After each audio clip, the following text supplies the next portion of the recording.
jo šajā sesijā mēs runāsim par inovācijām, jauniem risinājumiem, mobilitāti pilsētvidē. Un līdz ar to es tiešām aicināšu skatuves Oļegu Stoļārovu, Sijā Velo kurjeras valdes priekšsēdētāju kopā ar pasta komersantu biedrību, lai kopīgi meklētu tātad atbild uz jautājumu, kā patiesībā var izgudrot, izdomāt velosipēdu no jauna. Lūdzu, Oļeg,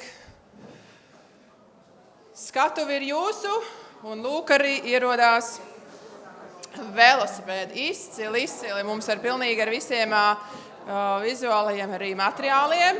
Lieliski. Jā, mierīgi, lēnām būs jau labi, kā saka, nebija laika pareiķināt tie gabarīti, kā vajadzētu, bet mēs nedaudz piepalīdzēsim, piekārtosim. Un, izcili.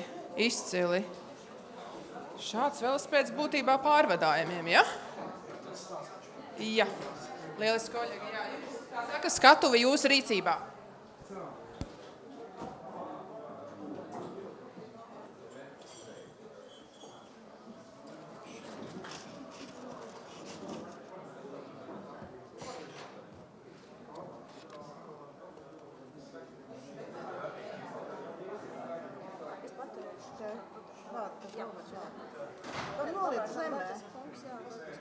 Es domāju, ka labāk ir uz krēsla.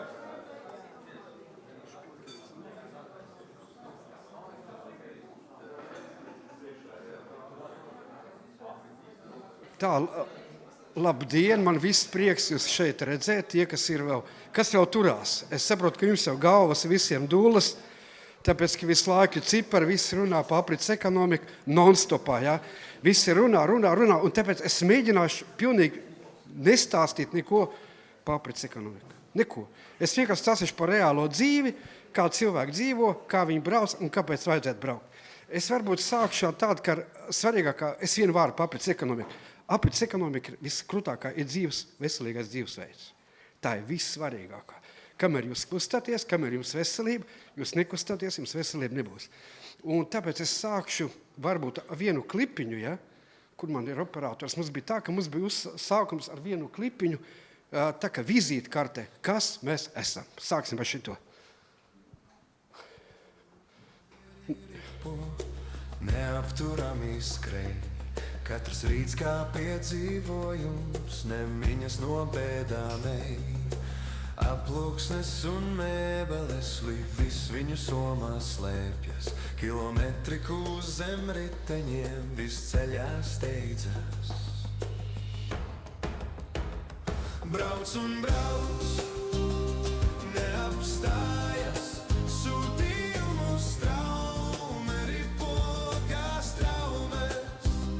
Brauc un brauc, vējā lido, velo kurjeri nekad neizslīd malā. Autokurjeri klusi, blakus ceļu dalās, bet pedāļi griežas un spēks nav izsīkts, galā ziedi dāmā. Smiekli kungiem trenažeri arī.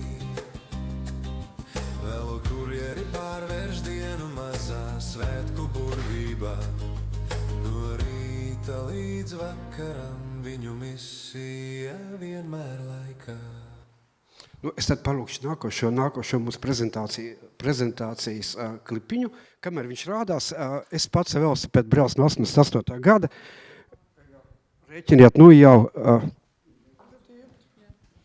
tas iznāk jau 40 gadus, būtībā es to daru. Un tāpēc man vajadzētu parādīties nākamam klipiņam, nākamam kadrām, kur mūsu prezentāciju mēs iesūtījām. Tā kā mans vārds ir Oļegs, es braucu ar riteni 40 gadus, jo es parasti biju invalīds. Man bija beigta kāja, un es nevarēju skriet nevarēju, un tad es sāku braukt ar riteni. Un mūsu prezentācijas, kā var izdomāt velosipēdu no jauna, un šī būs tā tēma, ko es jums gribu izstāstīt, kāpēc un kas ir velosipēds no jauna. Bet sākumā man vajag prezentēt, kas mēs tāda esam. Ja? Un šeit parādās, tātad mēs esam pasta komersantu biedrība šeit. dibināta 2007. gadā, Velokurjers 99.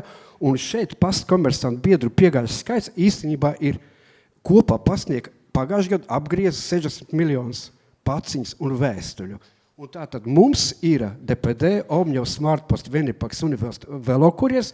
Mēs esam pasta komersantu biedrība. Es nestāstīšu viņas mērķis, jums ir tā jau galva dūle. Un mēs kaut kur 30 miljonus apgriežam riņķī kopā mūsu uzņēmumiem. Kurieši nav vienkārši pasniegs. Te šeit ļoti interesanta lieta. Mēs būtībā pārējām pie velosipēdiem. Ja, piemēram, kādam liekas, kad velokurjers ved tikai ar riteņiem, tā nav taisnība. Mums ir 50% pēc 50%. Tātad ir 20 šitādi velosipēdi un 20 automašīnas. Jo paku skaits, kuras vispārībā var pārvest reāli pasnieki, kuru varētu pārvest ar šitādu velosipēdu, 70%. 30% ir lielākas. Reālie skaiti Latvijā 25%. Ja runā par Latviju, tad mēs esam vienīgie velokurjeri Baltijā, pat Baltijā, kas vadās šitādiem, un mēs varam izspiest ārā 50%. Ja? Es varbūt palaidīsim nākamo klipiņu. Tā, šeit ir tā, kas ir velokurjers, ļoti vecs uzņēmums. Ja? Pa mums ir uzņēma dokumentālā filma, un es arī gribētu, te ļoti daudz, kas ir rakstīts, kurās vietās mēs piedalāmies un kā, bet es gribētu nākamo uzreiz palaist. Ja? Nākamo. Un šeit ir pasaules velokurjeru komūna. Tas ir ļoti svarīgi, ka būtībā, kad mums pa velokurjeru 15. gadā uzņēma filmu, pa mums uzņēma filmu kā pa kopienu. Kāpēc? Jo, lai dabūtu cilvēku, kurš ir gatavs braukt ziemā vasarā riteni, tur pa naudu to nevar izdarīt. To nevar dabūt pa naudu. Ja? Un tāpēc, ja mums tā kopiena, mēs dzīvojam kopienā, mums ir savi iekšējie pasākumi ļoti daudz, mums ir atjaunotās baznīcas, ļoti daudz velo pārgājienu, ļoti daudz velotūrisma. Un galvenais, ka mēs piedalāmies katru gadu pasaules un Eiropas velokurjeru čempionātos, arī Ziemeļu velokurjeru čempionātos. Sasniegumi tur nav svarīgi, kāds tev ir rezultāts, jo velokurjeru kustība tas nav sports. Tas nav par to, tā ir par brālību. Cilvēki, kas ir velofanātiķi. Ja? Un mēs arī 18. gadā organizējam pasaules velokurjeru čempionātu šeit Rīgā. Mums bija ciemiņi no Kanādas, mums bija ciemiņi no Venezuelas, ja? Mums bija visa pasaule. Ja?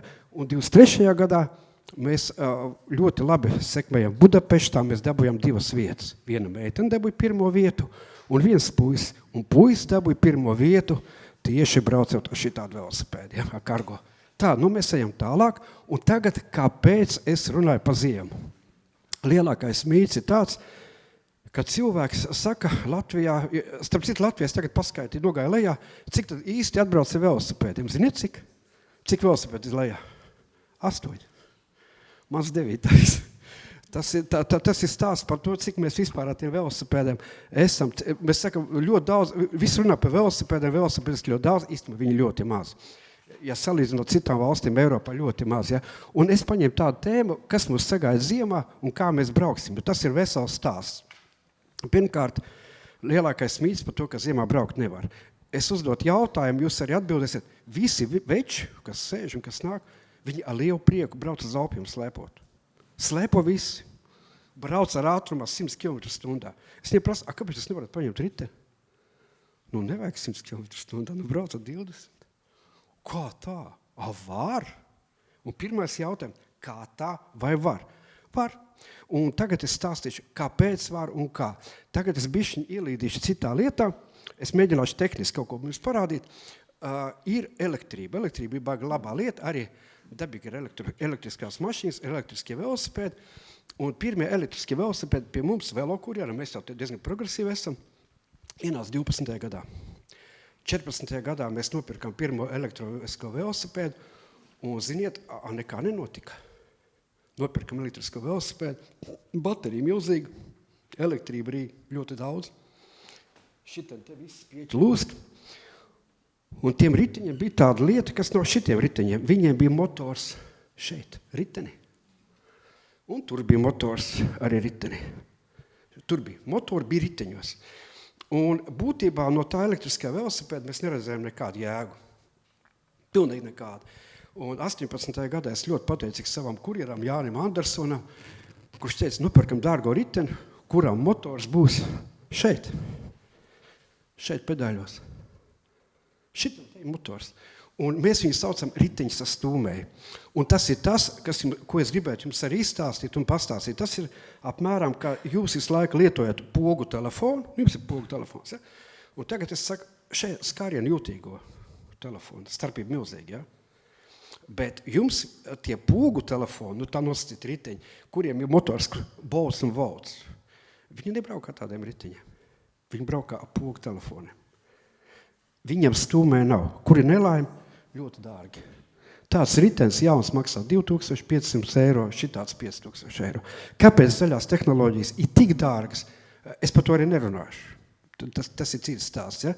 Bet tādas viņas ir. Bet Merkurjerā vecs uzņēmums, mēs varam pirkt šitāds velosipēdu un tādiem velosipēdiem braukt. Tagad bišķiņ par to ejam tālāk par riteņiem, ja? Tātad motors ir šeit. Un kas notiek? Tad, kad jūs braucat ar elektrisko riteni, parastais elektriskais ritenis, viņam jāgriež ritenis. Saprotat, viņš griež to riteni un ļoti daudz enerģijas vajag, vai to riteni pagriezt. Ja? Šeit iznāk tā, ka viņš tā brīdiņa, ka jums pedālīts ir šeit, šitā, un viņš to elektrību padod tikai šī gabaliņā. Būtībā viņam tas celiņš ir 3 reizes īsāks, un līdz ar to arī tagad mēs pārējām pie ekonomikas, 3 reizes mazāk vajag jaudu. Un iznāk tā, kad jūs ar vienu bateriju, tie baterija man te iekšā, ja? Izvilks ārā, Lauri? Ja. Un tad sanāk, kad ar to riteni, kuram motors ir priekšā vai aizmugurē, ka jūs aiziesiet uz veikalu, jums teiks, kolosāls elektriskais ritenis. Pērcat šito te. Jums būtībā smēries iekšā vecavu ķīniešu tehnoloģiju. Nekaunīgi smērēs iekšā, bišķi lētāks, krūtais elektriskais ritenis. Viņam ir ručka, viņam ir ručka un tā tālāk. Jums iesmērēs veco pogu telefonu par dārgo cenu un jūs liksiet, ka jūs esat laimīgi. Pēc pusgada jūs domāsiet, kas notiek. Es nobraucu ar 30 km un nekas nenotiek. Un daudz elektrībā. Šitā te ir jaunā tehnoloģija un šitā ir tā baterija, ar kuru var nobraukt 100 km. Bet jums būs jāmin. Tātad ručkas nebūs. Ja nozīmē ručka, tad jūs braucat kā mopēdu. Jūs ručka, tā braucat ar mopēdu, šitan visu laiku būs jāmin. Tātad ar vienu šito bateriju, ar šitādu uzlādi, jūs brīvi varēsiet nobraukt 100 km. Ja? Tad jautājums, mašīna arī var nobraukt 100 km. Jūs zināt, cik liels akumulators elektriskai mašīnai? Tik liels apmēram. Šitie beņķi zem mašīnas. Ja? Un, lai uzlādētu to mašīnīt, es runāšu naudā, ja? Publiskā vietā 4,80, 5,40 uz 100 km. Cik šitam uz 100 km? 20 centi. No 10 līdz 20 centiem. Starpība ir ļoti liela. Ļoti liela. Un tagad jūs teiksiet, ko to riteni spēj izdarīt vispārībā? Tā ir mašīna, tas ir kruti. Ja? Pirmais stāsts par to, ka tie, kas brauc ar riteni ikdienā, viņi teiks, ka par Rīgo riteni jūs aizbrauksiet vienalga, pat ar parastu riteni, ātrāk nekā mašīna. Tas ir pirmais stāsts. Otrais stāsts, kāda ir lielākā problēma riteņbraucējiem? Lielākā problēma ir pretvēju. Patiesībā mēs cīnāmies ar pretvēju. Un līdz ar to, kad jūs ar parastu riteni braucat, jūs dabūnat 20 km ātrumu, un tālāk jūs mirat, un ātrāk neiet. Varētu vēl braukt. Viss atļauj, bet neiet. Tāpēc, ka pietrūkst pretvējš, pietrūkst spēks. Otrs variants, kad ir, ka jūs kaut ko gribat paņemt līdzi, atkal parastā riteni var paņemt līdzi, šitan jūs varat piekraut. Būtībā šī riteni 40 kg šīs somās, un jūs ar to stūmēju, ar to palīdzēju, ko es stāstās to stūmēju, ja, jūs nejūtīsiet neko. Jūsu ātrums aizies, ja vajag, līdz 50 km/h, pārmetiet krustā arī var. Šitan jūs brīvi ieliksiet iekšā 140 kg. Brīvi paņemsiet 140 kg šī ritenī, ja? Un jūs brīvi to varēsiet pārvietot ar tādu ātrumu. Braukt vispār ir 25 ieteicams, ja? Un tas ir stāsti, ko cilvēki nezina. Viņi to nezina. Viņi nesaprot to, kad ir tehnoloģijas velotransportā aizgājuši tik tālu, ja? Kad viss mainās pasaulē, un arī šīs jautājums ļoti, ļoti strauji mainās. Ļoti strauji. Ja runājam par tehnoloģijām, Latvija izmanto ļoti maz. Šitāds riteņus izmanto apmēram 5% no iedzīvotājiem. Lietuvā, kad 80%. Šveice, Vācija, Itālija, 50, 70. starpība ir ļoti liela. Bet tie, kas to nenodarbojas, kas to nezina, viņi to nezina, un līdz ar to arī nav tās zināšanas. Tagad mēs nogājām tik daudz, es izstāstīju par svariem, cik daudz var aizvest, cik ātri var pabraukt, un tagad, ko ziemā. Un tagad ziemā es jums parādīšu vienu interesantu lietu. Šitien te ir riepa, it kā iedomājieties, šitās mazās nagliņas, tik maziņas, šitās maziņās nagliņas, ja? Jūs varat braukt pa ledu. Pa ledu var nobraukt tādā līmenī, ka es ar kājām noiet nevaru. Šito ritenis izbraukšu. Es, kad pirmo reizi dabūju tās ziemas riepas, es jau arī eksperimentātors es, ja? Es šausmīgi baidījos. Es tagad arī, kad izējās ziemas riepām ar šipiem uz ledu, es strīdzu, es tagad kritīšu. Man ir jākrīt. Bet es nekrītu, tāpēc, ka tie brīnumi, tie šipi, tādi vienkārši šipi, tur to riteni tā, ka es ar kājām ejot krītu, ar riteni nē. Un to arī cilvēki nezina. Vēl viens mīts ir tās, kad es pirku tās pirmās ziemas riepas, viena riepa maksā 50 eiro. Lētāk nevar dabūt. Un es, kad nopirku pirmās riepas, domāju, pabrauks 3 mēneši, tie šipi izlidos, naudu izmest gaisā, tā tālāk. Izrādās, pa 10 centiem, parasto tādu aparātiņu, kurš maksā 3 eiro, es varu tos šipiņus reiz gadā vienkārši iesist iekšā. Un man riepa iet 5 gadus. Arī, bet mēs to nezinām. Un tad liekas, ka vienkārši, kā tas var būt, kad cilvēks var braukt ziemā, kā tie kurjeri brauc tur ziemā, tikai šitas moments ir. Otrs moments ir tātad braukt mēs varam, ir drēbes. Un ziniet, tā drēbēm ir tā, ka cilvēkiem lielākais tas ir psiholoģiskais tāds moments, kad es pabraukt ziemā nevaru, jo augsts, ja? Bet būtībā jūs skatāties uz slēpotājiem, es vienmēr saku slēpotāji, nevajag nekādas pēc apģērbi, ja? Kā slēpotāji vai kā braukt, kāds viņam ir ķīveres, kāds viņam ir brīlis un cik maksā viņam tie kostīmi, ja? Jums ar riteni neko nevajag. Es braucu laukos vienkārši, es uzvalku nosacītos jaunākos gumijas zābaks, 2 pār zeķus, vienkāršās biks, apakšā sporta biks, ja? Jaku, es neesmu sportā, man nav jāsvīst, man nav jāskrien. Un es laukos brīvi braucu uz veikalu 16 km pa ledu, 20 km stundā. Un droši brauc. Ja tā nedrošāk, tad 30, bet tā tur bišķi jāpiedomā. Tas tev uzmanīgāk jābūt. Bet arī var. Tā kā iespējas tam ritenim ir vienkārši unikāls. Un man ļoti žēl, ka cilvēki nezin. Un ļoti žēl, ka cilvēks neizglīto, kādā līmenī ir aizgājis velosipēds, kādos līmeņos. Un man vēl uzdot tādu jautājumu, vai ir tādi velosipēdi, kuri vēl paši lādējās? Arī tādi ir. Šitas man nav tās. Ja jūs braucat kalnos no kalna, jūs braucat lejā, tad ir tās generators iekšā, viņš vēl to bateriju vēl pielādē klāt. Bet šitiem riteņiem tāda nav, jums kalnu nav. Ja es tagad uzlikšu, piemēram, kaut kādu generatoru, tad viņš vienkārši ies smagāk. Un tā enerģija, ko es dabu iekšā bateriju, nav jēga. Fantastiski, kolēģi, izklausās ļoti iedvesmojoši, bet vienkārši laiks nepielūdzam. Kā saka, ir tās minūtes šeit ļoti ātri paskrien. Es to saprotu, ka es palaišu tās zelta minūtes, un viņas izstek ātri. Bet es gribu teikt to, ka vai jums izdevās arī tā kā noslēgt to savu prezentāciju, vai vēl kaut kas, ko gribās tiešām pateikt, kādu iedvesmojošu? Es ceru, ka es jums stāstīju kaut kādas praktiskās labās lietas. Es jums nestāstīju par cipriem. Es jau centos tā maksimāli no sirds un pa vienkāršo. Bija ļoti no sirds. Sirsnīgs paldies, Oļeg, par iedvesmojošo tiešām stāstījumu. Un man tas tiešām ļoti, es īstenībā daudz inovāciju lietas tā uzreiz ieraudzīju, jūs teicāt, nebūs papriti. Kā tā nebija? Pasēties, piemēram, ka jūs sakat, motoriņš pedāļos, ja, kad riepai var ielikt iekšā šos šipus. Tas taču ļoti apritīgi viss un arī pārvietošanās veids, kā tāds kā sirsnīgs. Paldies jums liels un arī par vizualizāciju, par eksponātiem skatūs. Tā kā jā. Sirsnīgs paldies, tā kā es droši vien aicināšu palūgt, kā saka, mums nedaudz eksponātus, lai varētu no skatuves nogādāt.